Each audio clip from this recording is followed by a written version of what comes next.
آج اپنے سیاسی سفر کے دوسرے الیکشن میں پورے زور و شور سے جا رہی ہے اور اس نے اپنا جو منشور ہے، سیاسی منشور ہے، وہ بھی عوام کے سامنے رکھ دیا ہے۔ اور آج کا دن خصوصاً تحریک لبیک پاکستان کی تاریخ کا بڑا اہم دن ہے۔ آج کا دن یوم ناموس رسالت کے طور پر تحریک لبیک پاکستان مناتی ہے، اور آج ہی کے دن کو تحریک لبیک پاکستان نے اپنے منشور کے لیے اور اپنے پرچم کشائی کے لیے چنا، اور تحریک لبیک پاکستان اپنے بنیادی نظریے ناموس رسالت، ختم نبوت اور دین اسلام کی سربلندی کے لیے معرض وجود میں آئی، اور اسی کی بنیاد پر تحریک لبیک پاکستان کی سیاست ہے، خدمت ہے، معاشرت ہے، تہذیب ہے، معیشت ہے۔ انہی اصولوں کی بنیاد پر، جن اصولوں کی بنیاد پر پاکستان معرض وجود میں آیا، اور آج بھی پاکستان کی پارلیمنٹ کے ماتھے پر لا الہ الا اللہ محمد رسول اللہ لکھا ہوا ہے۔ تحریک لبیک پاکستان کے تمام مقاصد لا سے شروع ہو کے محمد رسول اللہ تک ختم ہوتے ہیں، اور اسی کے نظریے پر انشاءاللہ تحریک لبیک پاکستان عوام پاکستان، اب ملک پاکستان اور اسلام کی خدمت کرتی رہے گی۔ جی بسم اللہ۔ یہ بتائیں کہ آپ صاحب، آپ سے پہلے بھی ایک سیاسی جماعت ہے جو مذہبی طور پہ، اور ہم سب بھی مذہبی طور پہ مانتے ہیں، انہوں نے یہی منشور رکھا ہے، لیکن جب سیاسی طور پہ دیکھا جاتا ہے تو ان کو کوئی سیٹیں نہیں ملتی۔ اگر موجودہ حالات میں دیکھا جائے تو آپ کی جماعت اس وقت سیاسی طور پہ کہیں بھی نظر نہیں آ رہی۔ اگر ہم مذہبی طور پہ دیکھیں تو جب ہمارا وقت ٹائم آتا ہے ووٹ ڈالنے کا تو ہم سیاسی جماعتوں کو ڈالتے ہیں، مذہب کے تو ساتھ اپنے ہوتے ہیں۔ آپ کی جماعت اس وقت پورے، اگر پاکستان یا لاہور کی بات کیجیے تو آپ کے کینڈیڈیٹ کی کہیں بھی کوئی اتنا پکڑ نہیں ہے کہ وہ عوام کو اس طرف لاتے ہیں کہ وہ ووٹ ڈالتے ہیں۔ تحریک لبیک پاکستان کی گراؤنڈ پر اگر چیزیں موجود نہیں ہیں تو اس وقت تمام سیاسی جماعتیں صرف اور صرف تحریک لبیک پاکستان سے خائف ہیں، اور تحریک لبیک پاکستان کے جتنے بھی کینڈیڈیٹس ہیں اور ذمہ داران ہیں، آپ پتہ نہیں کس شہر کی بات کر رہے ہیں یا کس ضلع کی بات کر رہے ہیں یا ملک کی بات کر رہے ہیں۔ اگر بارڈر پار سے آئے ہیں تو اس کا مجھے علم نہیں ہے۔ اگر آپ پاکستان کی بات کر رہے ہیں تو پاکستان کے اندر اس وقت الیکشن کمیشن نے جو فہرست جاری کی ہے وہ 1400 سے زیادہ کی ہے جو تحریک لبیک پاکستان کے امیدواران ہیں۔ اور رہی بات الیکشن کمپین کی، تو الیکشن کمپین میں بھی اس وقت موجود ہیں ہمارے دفاتر، ضلعی ہوں، یو سی ہوں، پی پیز ہوں، مرکزی دفاتر ہوں، وہ امیدواران سے بھی بھرے پڑے ہیں، اور ہمارے کارکنان اس وقت پاکستان کے گلی کوچوں میں اپنی کمپین جاری رکھے ہوئے ہیں۔ تو ہاں، وہ میڈیا کی زیب و زینت نہیں بن پا رہے، اور وہ ان آنکھوں کی زیب و زینت نہیں بن پا رہے جن کو یہ چیزیں ناگوار گزرتی ہیں، تو یہ ایک علیحدہ بات ہے۔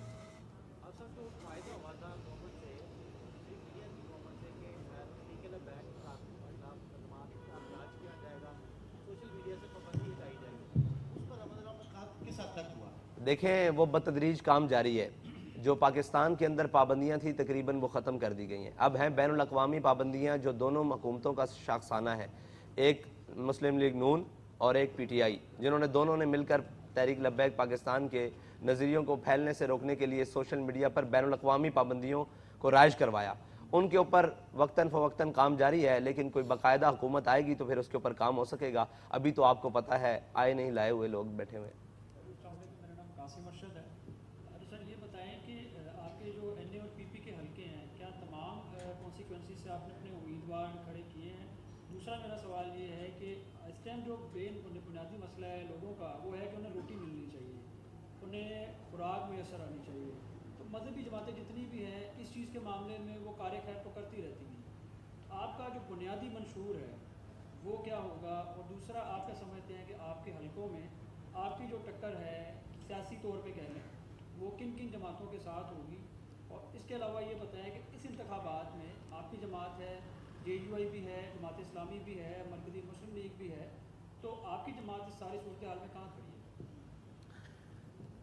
تحریک لبیک پاکستان اس وقت سیاسی صورتحال میں پاکستان کے پچھلے 5 سالہ دور کے اندر، وہ سیلاب کا دور ہو، وہ کرونا کا دور ہو، وہ مہنگائی کا دور ہو، قوم کے ساتھ کھڑی رہی ہے۔ پھر ناموس رسالت کے مسئلے پر ختم نبوت کے مسئلے پر، قومی ایشوز کے مسئلے پر، مسئلہ کشمیر پر، مسئلہ فلسطین پر سب سے مضبوط آواز اور عملی جد و جہد جو تھی وہ تحریک لبیک پاکستان کی تھی۔ تحریک لبیک پاکستان نے تقریباً 2.25 کروڑ لوگوں کے 2.25 کروڑ لوگوں کا راشن کرونا میں لوگوں تک پہنچایا، اگرچہ وہ بعض مقامات پر ڈبل گیا، ٹرپل گیا، لیکن 2.25 کروڑ، جس میں اداروں کی رپورٹ موجود ہے کہ تحریک لبیک پاکستان نے سب سے زیادہ کام کیا۔ پھر جب سیلاب کی باری آئی تو تحریک لبیک پاکستان نے تقریباً 7 لاکھ لوگوں کو ریسکیو کروایا، ان کو کھانے پینے کی چیزیں فراہم کیں اور ان کو عارضی چھت اور پھر اس کے بعد باقاعدہ ان کے لیے جو بھی انتظامات ہو سکے رہنے کے لیے وہ کیے۔ پھر ناموس رسالت کا مسئلہ آیا اور اس پر تحریک لبیک پاکستان نے اپنے 54 شہداء دیے اور سینکڑوں مضروب دیے جو آج بھی ہمارے سامنے موجود ہیں، اور پھر اتنی مشکل سخت قید و بند کی صحبتیں تک کاٹی۔ پھر تحریک لبیک پاکستان کی جماعت جو ہے وہ کالعدم ہونے تک گئی، یہ ساری چیزیں قوم کے سامنے۔ پھر اس کے بعد جب مہنگائی کا دور آیا تو تحریک لبیک پاکستان نے کراچی سے لے کر اسلام آباد تک لانگ مارچ کا، پاکستان بچاؤ مارچ کا اعلان کیا۔ اس پاکستان بچاؤ مارچ کی مد میں پاکستانی قوم کو پیٹرولیم کی مصنوعات سستی ملی، گھی سستا ملا، آٹا سستا ملا اور بہت ساری چیزوں پر ریلیف ملا جن کی فہرست موجود ہے اور جو آج تک ریلیف جاری ہے بتدریج۔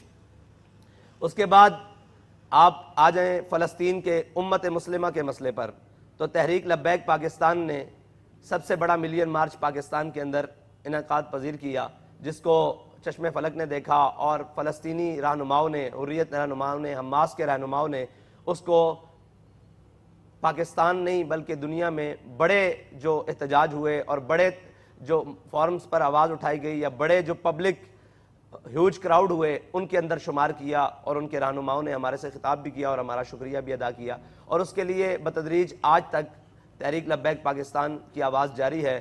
وہ جلسے ہوں، کارنر میٹنگز ہوں، وہ ہماری سیاسی کمپین ہو، ہمارے پارٹی پرچم کے ساتھ، پاکستان پرچم کے ساتھ، کشمیر کا پرچم بھی جاری ہے اور فلسطین کا پرچم بھی ہے۔ تو یہ ساری وجوہات ہیں جن پر پاکستانی قوم کے سامنے تحریک لبیک پاکستان نے اپنا پچھلا 5 سالہ سفر اپنی قوم کے ساتھ گزارا ہے، اپنی قوم کے درد میں اور اپنی قوم کے مشکل وقت میں ساتھ گزارے ہیں۔ یہ سامنے ساری چیزیں ہیں قوم کی۔ جی السلام علیکم، نواز بھٹی سر، میرا آپ سے یہ سوال ہے، نظام ادب پر میں بات کرنا چاہتا ہوں کہ ایک شخص کو ایک عدالت ایک چیف جسٹس مجرم قرار دیتی ہے، تاحیات قرار دیتی ہے، اور سیکنڈ وہی اسی شخص کو عدالت جو ریلیف دے دیتی ہے، بلکہ اسی کے لیے گراؤنڈ بنائی جا رہی ہے، اسی کے لیے الیکشن اور سلیکشن ہوتی جا رہی ہے۔ آپ کیا سمجھتے ہیں کہ آپ الیکشن لڑیں گے اور الیکشن تو کہیں اور ہوں گے، سلیکشن کہیں اور ہوگی، تو آپ اس الیکشن کو ایکسیپٹ کریں گے یا کہ یہ الیکشن بھی اسی طرح نظر ہو جائے گا جیسے بھی ہمارا بھائی یہ کہہ رہا تھا کہ اسٹیبلشمنٹ کے ساتھ؟ تو یہ الیکشن اور سلیکشن میں کیا فرق ہے سر، ذرا یہ بتائیے۔ الیکشن اور سلیکشن میں اسی طرح فرق ہے جو پچھلے 2018 میں سلیکشن کی گئی، وہ جو شکار کرنے آئے تھے وہ خود بھی شکار ہو گئے، یہی ساری صورتحال ہے۔ اور ہم تو یہ یقین رکھتے ہیں کہ پاکستان کے اندر آزادانہ اور منصفانہ الیکشن ہونے چاہیے، اور پاکستان کی سیاسی جماعتوں کو اپنے سیاسی کیریئر کے اندر کسی کو بھی آواز نہیں دینی چاہیے کہ میں جیت رہا ہوں یا ہار رہا ہوں، میں اٹھایا جا رہا ہوں یا رلایا جا رہا ہوں۔ یہ سارا سیاسی سفر ہے، اس کو اپنی قوم کے سامنے رکھتے ہوئے یہ گزارنا چاہیے۔ اور اس وقت جو صورتحال ہے، لندن سے بلائے ہوئے شخص کو اور بلا کر پھر پاکستان کے تمام وسائل کو اکٹھا کر کر پھر پاکستان کی بیوروکریسی اور پاکستان کے تمام ذمہ داروں کو، بلکہ کورٹس کو اور جو نام نہاد عدل کا ایک نظام ہے اس کو لا کر ایئرپورٹ پر اس کے انگوٹھے لگوا کر اس کو بری کیا جا رہا ہے، تو چیزیں تو یہی وضاحت کرتی ہیں۔ لیکن چیزیں اور حالات کسی بھی شخص کے ساتھ اور طاقت کسی بھی شخص کے ساتھ اور یزید کی ساری فوج کسی بھی شخص کے ساتھ کھڑی ہو جائے، حسینیوں کا یہ کردار ہے کہ وہ اپنا علم اور اپنے حقوق کے لیے آخری دم تک آواز بلند کرتے رہیں۔ اس لیے ہم الیکشن کے میدان میں بھی کھڑے ہیں، ہم ہار جیت سے مبرہ ہو کر کھڑے ہیں، اور اگر ہمارے ساتھ کوئی ایسا کیا گیا تو انشاءاللہ پھر گھوڑا بھی حاضر ہے اور میدان بھی حاضر ہے۔ احمد فہیم، میرے 2 کوسچنز ہیں۔ ایک میں ریلیز نکلی لیکن اس کا حل کچھ نہیں نکلا، آپ سے یہ پوچھنا ہے کہ اس کا حل کیا ہے آپ کی نظر میں؟ ریلیز ابھی نکل رہی ہیں لیکن ان پہ کوئی اثر نہیں ہو رہا۔ دوسرا یہ میں آپ سے پوچھنا چاہوں گا کہ آپ انتخابات میں کس سے، ایک سوال کا جواب لیں پھر۔ آپ نے کہا کہ فلسطین کا حل کیا ہے؟ فلسطین کا حل اسی طرح ہے جس طرح اسرائیل کے ساتھ